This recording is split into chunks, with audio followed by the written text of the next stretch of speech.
May naalala kayo nag-message ako sa inyo, anak ko na November yan eh. Last year pa? Oo. Mas maganda, alam mo kung bakit mas maganda? Sabi ko parang hindi ko na... Lagpas ka na ng 8 months sa... Basta pag lumagpas sa 8 months, may ma-adjust siya, may pain siya, pero hindi ka tulad pag 8 months pa ba? Mas masakit. Yan. Yan. Aray. Aray. Lagot ko. Tumalagot to. Aray. Ito masakit-sakit dito. Konti lang. Damay na rin natin yan. Sabi ko nga. Last year, nag-message kami sa inyo. Hindi lang natuloy daw na busy na kami. Nalampasan nyo na yung 8 months eh. No, may pain to, pero kayang-kaya nyo to sigurado. Pamewang. Paano pa? Pamewang lang, pamewang. Yan. Sige. Tigas mo yung sikong pupunta sa akin. Sige pa. One more. Wait lang, wait lang. Yan. Sige.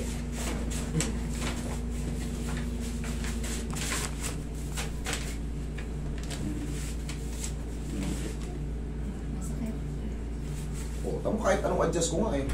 Pamewang. Kasi kung yan bababa ng 8 months, naku, yung ganung tulak ko na yun. Tingnan mo. Yung ganung tulak ko na yan, naku, sakit niya yung ganito. Ayan o. Tingnan mo, saglit lang yan. Kanina ayaw maalat, di ba? Oo.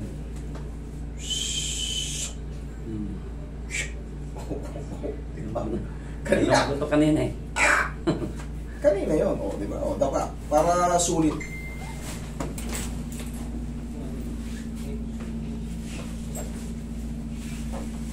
Relax na.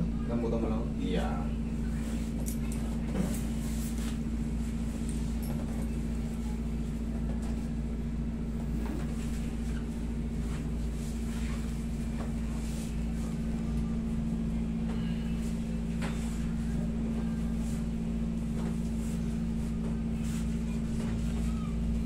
Uy, tamay mo na itong balakang ni tatay.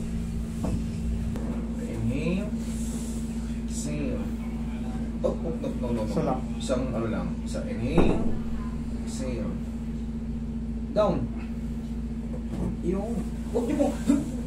Parang papigil eh. Oo, huwag niyo pipigilin. Lambot na yan. Tapos, bossing, for the meantime, huwag lang muna sobrang bigat.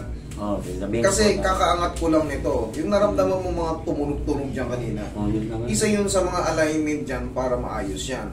Pero syempre, for the meantime, pahinga muna ng mga, kahit mga, yung mga kaya lang. Lonis na puli ang balik ko, master. Yung mga 10 kilo pa baba, okay lang yun. Pero pag yung mas mabigat pa sa 10 kilo, pahinga muna ng kahit mga 5 araw. Sige po. Okay? Para mabili. Kasi, Itong syempre naramdaman. may trauma pa yan. Sa Opo. tagal ng panahon na nasanay na nakababa siya, kabubuhat ng mga tangke. Oo nga, yung nagbababa. Pero pag baba, walang problema. Pag gano'n ako mas... Walang problema sa baba. Eh, Tapo. pag mabigat na, pahatak na yun. Patak na. Yun. Lalo pag oxygen, yung ganito kataas. Oo, yun talaga. Yun ang kami. Yun ang... Dahil kung kami nagtatrabaho. Pero, kaya na yan, oh. Kanina ayaw bangat eh. Yan, iba-iba na. Okay? Ang iba na. Kaya na yan. Thank you.